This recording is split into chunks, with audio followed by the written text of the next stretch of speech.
Samantala, Pinoy wagi ng gintong medalya at kinilala sa Bangkok, Thailand para naman sa kanyang natatanging imbensyon. Alamin natin yan sa ulat ng Star FM Manila.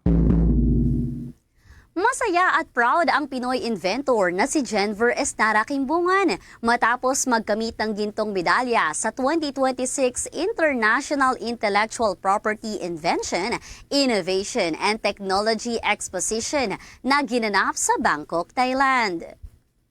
Mula sa daang-daang invention ay nanguna ang imbensyon nila Kimbungan kung saan ibinida nito ang isang sustainable agricultural solution gamit ang coconut fatty acids na nakatutulong sa mga magsasaka upang magkaroon ng matibay na resistensya at magandang bunga ang mga pananim. Ayon pa sa creative inventor at entrepreneur, hindi lang ito ang unang pagkakataon na binigyang parangal ang fertilizer dahil taong 2024 rin nang nakasungkit ito ng silver medal sa Singapore. Sa pagbabahagi ni Kimbungan sa 102.7 Star FM Manila, malaking bahagi ng kanilang inspirasyon ay ang mga magsasakang Pilipino. Kaya naman, tuloy-tuloy ang kanilang pagpapahusay sa fertilizer. May mensahe naman ang gold medalist sa lahat ng magsasaka sa bansa, maging sa mga aspiring inventors. Agricultural po ang ating pinagkukuhanan ng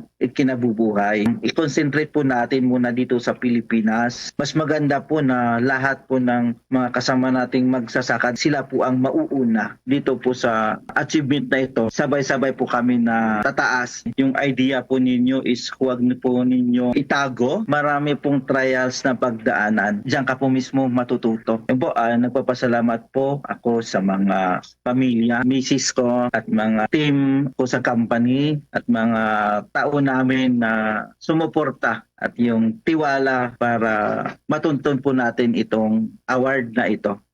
Yan ang report mula rito sa himpilan ng 102.7 Star FM Manila. Nag-uulat, Star DJ Kimi Gora, and this is Bombo Radio Philippines, the #1 and most trusted source of news and information.